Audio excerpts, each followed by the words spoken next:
Way back in ye olden times of 1985, Hasbro released Devastator, the first but certainly not the last Combiner team. Much like a lot of the figures from 84 and 85, Devastator was a carryover from Diaclone, and as such he had his fair share of engineering oddities and quite literal gaps. This is back in the day when toy design was quite a bit more art than science, and while Devastator looks amazing, he falls apart faster than your average Transformers Twitter user. Is this how you get your sick kicks? What? It's just an ordinary crabby... Oh my goodness! Squidward! While Devastator is very cool, he's also very specialized. All of his engineering is unique, so it's no surprise that Hasbro went back to the drawing board on Combiners, but in the grand scheme of things, they didn't have to go too far. Takara still had some concepts worth hammering out, and one of those was Limitless Combination, or Jizai Gatai. Originally developed for Diaclone, but shelved once Transformers took hold of the Japanese market, Limitless Combination would consist of teams of 5 figures, 4 modular limb robots, and 1 central leader. And if that concept sounds familiar, that's because it would be developed into the Scramble City combination system. With this massive leap forward in combination technology, there was also a massive change-up in the Autobot ranks. No longer were our intrepid heroes landlocked with one airborne buddy that couldn't hang out with them due to legal reasons, but instead they had a full team of hotshots. They went where eagles dare, and they would be called the Aerialbots. Released in late 1985, this is the original lineup of Autobot Aerialbots, and these figures combined to form the first Autobot Combiner, Superion, a Top Gun, a Maverick if you will, amongst the bots, and I think that's the most Top Gun references I can use before Tom Cruise and the Church of Scientology come after me. Alright, where are we gonna start? I say the obvious place, Silverbolt. Outside of being the team leader and the largest figure of the group, Silverbolt differentiates himself from the team by transforming into a distinctly civilian Concorde jetliner. Le Concorde is emblematic of 70s chic for the jet setter amongst us, and Silverbolt's color scheme really matches that. A gleaming ivory, gold, and black highlights. You can just smell the tobacco-stained carpets in Galliano. One of the major problems faced by actually just about all jet transformers is the fact that you have to fit a robot into a very aerodynamic shape. Typically, jet fighters will have enough bulk to accommodate this, but the Concorde was very sleek and very slim, so that results in a whole robot strapped to the bottom of a jet. It's pretty unflattering. In fact, I'd actually say it's really bad, but honestly, with Silverbolt, you just kind of forget it's there. And as silly as it sounds, after 40 plus years, just about every new rendition of Silverbolt, except Beast Wars of course, is just a giant block strapped to the bottom of a Concorde, or a not Concorde for legal reasons, and it's tradition at this point. Honestly, I'm not going to dispute it. Before we get into robot mode, let's talk about Silverbolt's third mode, his base mode. That's right, he turns into a dynamic little ramp. I mean, it's not that amazing, but really this mode is meant to attach to Metroplex. In fact, all of the Scramble City leaders are meant to attach to Metroplex, Decepticons included. It's a vestigial gimmick from the original Jizai Gatai concept where they were all carte blanche robots.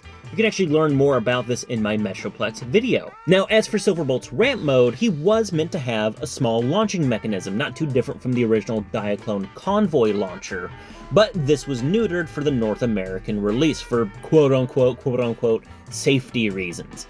In Japan, the spring-loaded feature is intact. In robot mode proper, Silverbolt's much more gangly and very broad than your average Transformer. He's not so much of a barrel-chested hero, more of a playing card. In fact, it kind of looks like he gets fashion advice from David Byrne. How did you ever think of that big suit? I wanted my head to appear smaller, and the easiest way to do that was to make my body bigger. You can accessorize him and spruce him up pretty fast if you use the combined mode chest plate for the robot mode, and actually, it is intentional, as it not only fills negative space, but has coordinated details. You can actually see this in the character model used for the box art.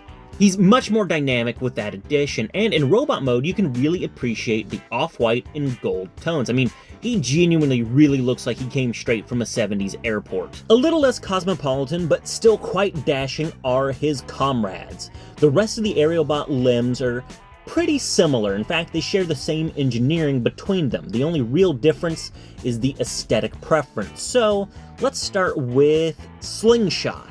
Slingshot turns into a Harrier jump jet. Now, you military aficionados might know this aircraft from the Falklands conflict, but I know it from the Living Daylights, which not only had T-Daltz as James Bond, but also the late great Joe Don Baker of MST3K fame, and a song done by Aha. That's a trifecta you just don't get anywhere else. Slingshot's the smallest and slimmest of the Aerialbots, and that results in a very emaciated robot mode, but there are still some nice details.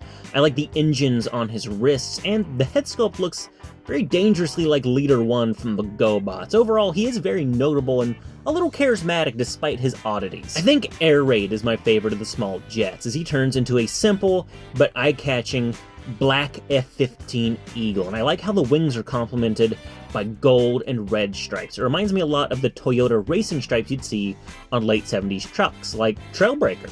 The black makes Air Raid very distinct in vehicle mode. However, when we move into robot mode, all of that is regulated to the back, and white and red become the new dominating primary colors, making them much more cohesive with the rest of his teammates. Despite having my favorite alternate mode of the crew, he probably has my least favorite robot mode, and really that comes down to the head sculpt.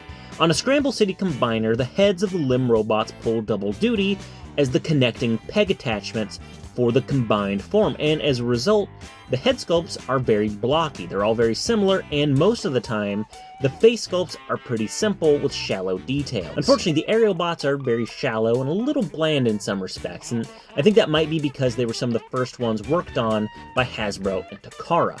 Next up on the roster is Skydive, an F-16 Fighting Falcon. A great name for a jet that's very overshadowed by almost all of its other Cold War comrades. He's pretty distinct in vehicle mode because unlike the other Aerialbots who typically share a color scheme of white, black, or red, he's primarily dark gray. Once you hit robot mode, though, that dreary color scheme is overpowered by red and black, and it makes him look pretty heavy metal. He almost looks a little bit more like a Decepticon, and that even goes into his head sculpt, which is very, very different from his Sunbow character model. If you look at his Marvel Comics and Sunbow model, he has a very distinct bucket helmet, a little bit like Megatron, and a pretty friendly orange face. But if you look at the face sculpt on the toy, it's a vented motor mouth faceplate, and it makes him look a little bit like the Fallen from Dreamwave, or even Jaggy from Fist of the North Star. It's kind of a menacing look for an Autobot, and I do think it's pretty dynamic in the grand scheme of things. Last up on the roster is Fireflight, a bright white and cherry red Phantom II, a pretty eye-catching color scheme for a very unique aircraft.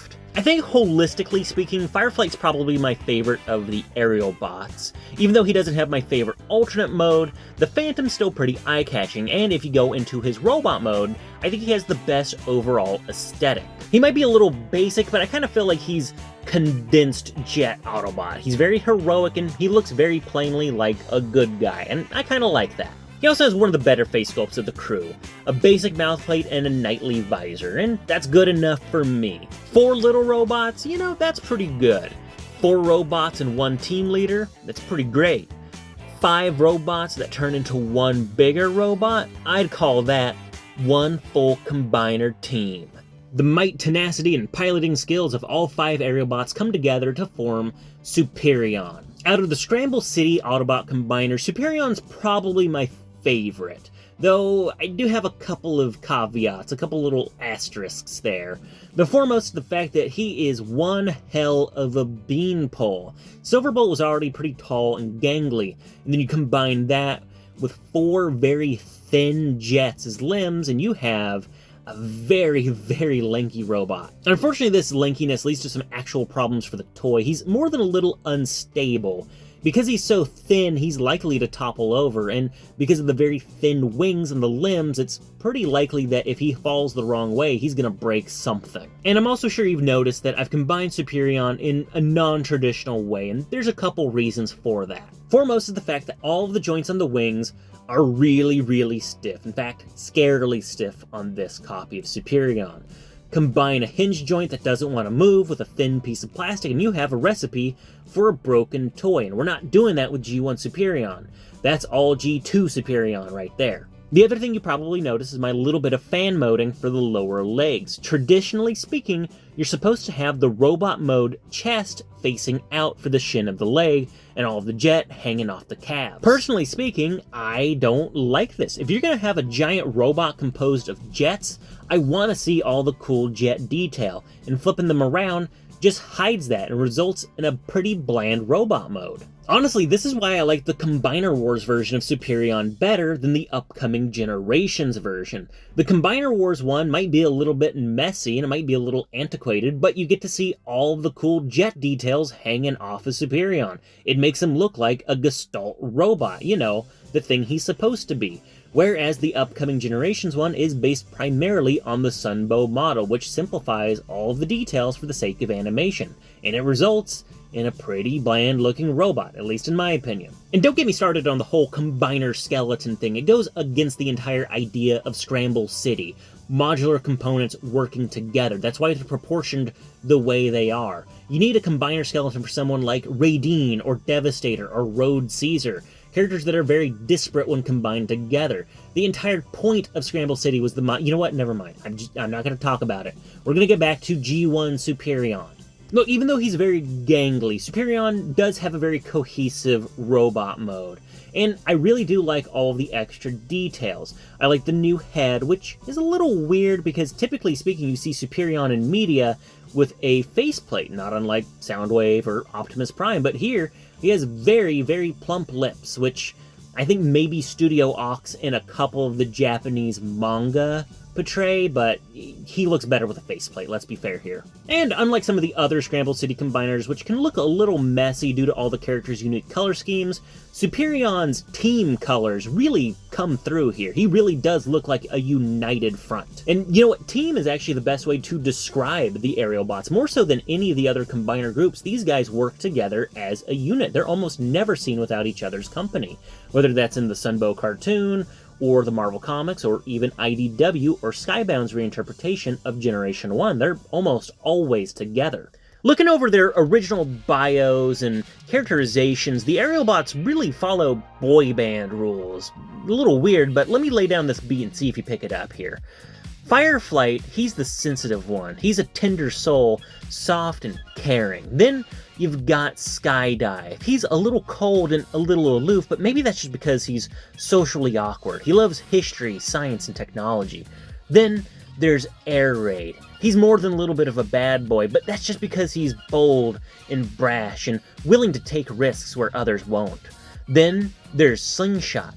Braggadocious, a little jocular, but you know it comes from a good place. Then finally, there's Silverbolt, the team leader. Strong, stoic, comforting even, but really it's because he's hiding a deep-seated insecurity and has to compensate for the rest of the team. They all depend on him, but really, he depends on them.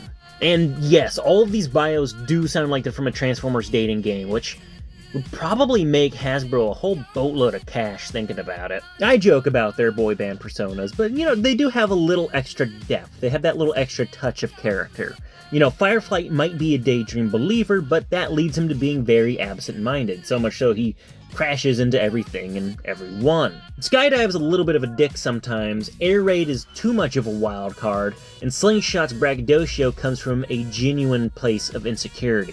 And then Silverbolt has an intense fear of heights, and he really does focus on supporting his team and the other Autobots who can compartmentalize his vertigo and acrophobia. It's kind of interesting, these original bios for the Aerialbots have a lot of vulnerability to them. Obviously they have the classic heroic Autobot tropes, but some deep-seated flaws that are very human. Unfortunately, you really don't get to see those individual characteristics come out, because in the accompanying media, mostly comic books, the team dynamic takes precedence. Obviously, they debuted in the original Marvel comic series. They were created by Wheeljack and Optimus Prime as a new force to turn the tide against the Decepticons. Later on in Marvel UK, it was retconned that they were inspired by a prophetic vision seen by Buster Witwicky, which is, you know, it's a little weird and metaphysical, but it's kind of the stuff I dig in the Marvel UK run. In the early 2000s, they were introduced in the Devil's Due reinterpretation of G1, and then very quickly killed off, which is a little bit of a bummer. In IDW's Generation 1 comics, the Aerialbots were always kind of in the background playing support for the Autobots.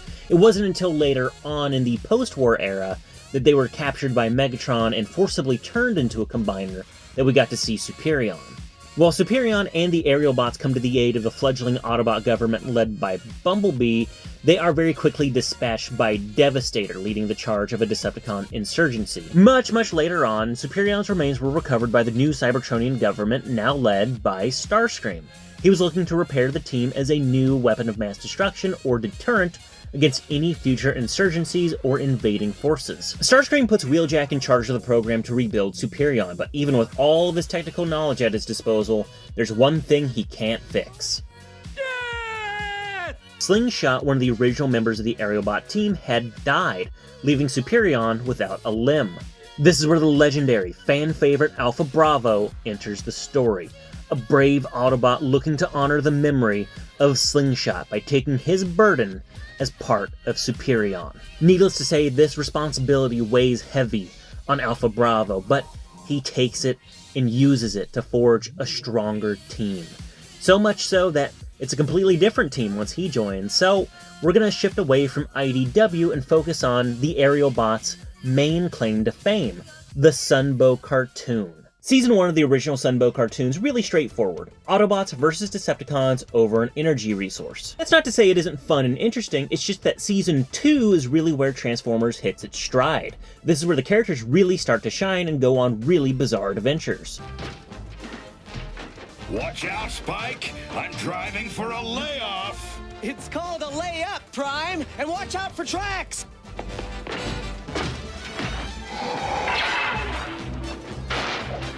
Not every episode in Season 2 is about the Autobots and Decepticons vying for an energy source. Instead, they take some of our new cast members, Autobots and Decepticons, put them in a wacky or interesting situation, and just let the sparks fly, and it makes for a really fun Adventure of the Week style cartoon.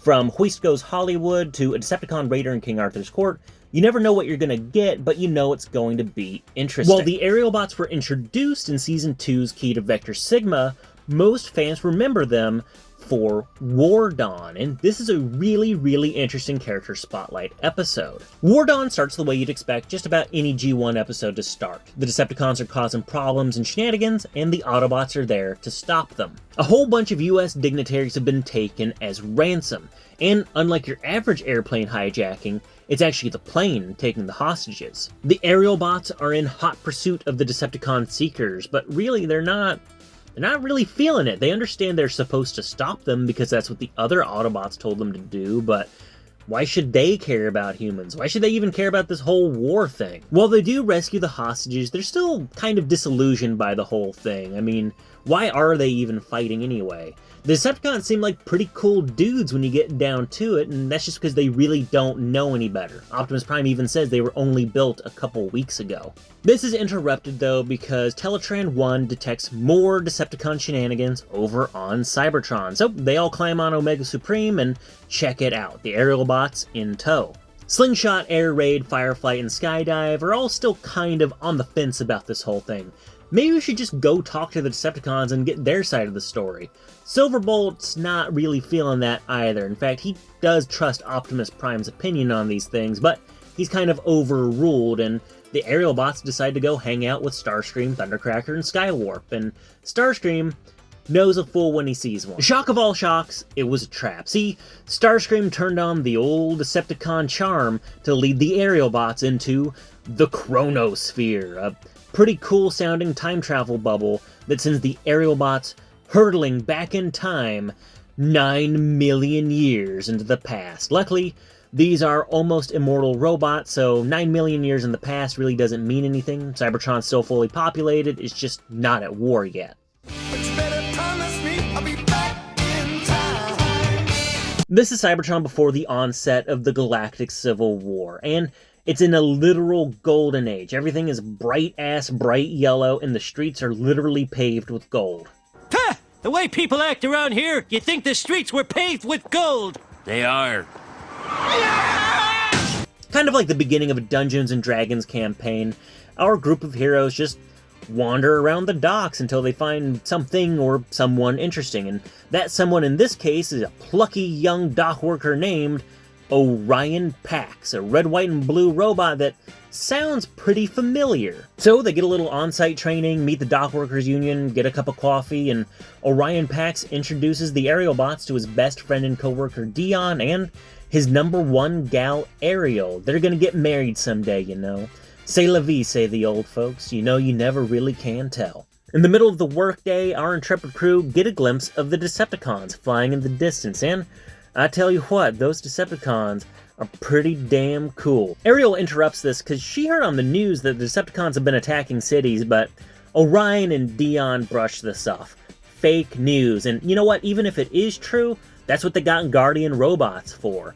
They're working, they got shit to do and other things to focus on. War ain't gonna affect them. This immediately blows up in Orion Pax's face as Megatron comes down and introduces himself. Hi, I'm Megatron, and guess what? All your Energon belongs to me now. Understandably, Orion Pax is caught off guard, and he's even more so caught off guard when he gets shot in the chest. Megatron and the Decepticons immediately start to lay waste to the docks, taking all of the Energon stored there for themselves, and in the process, kill Dion and Ariel. The Aerialbots rush to the aid of the dock workers, but it's too late. Almost everybody's dead, and all of the Energon is gone. Silverbolt and Slingshot take Orion Pax to Alpha Trion, a kindly sage who tells them, well, he's just mostly dead. I've been working on a way to rebuild Autobots into new, stronger forms to fight against the Decepticons. And yes, it doesn't take a genius to clock that this is the origin of Optimus Prime. And honestly, it's really bizarre that this Aerialbot Focus episode is a time travel adventure where you get to see the origin point of not only Optimus Prime, but the entirety of the Autobot-Decepticon Civil War. While Orion Pax becomes Optimus Prime, the Aerialbots jerry-rig a time machine and quantum leap back to their own time. And the episode wraps up with a cute little bow where Optimus Prime is going to tell them the story of how he came to be. I wonder if he came down from a rocket ship from a planet called Krypton, but I guess we'll never know.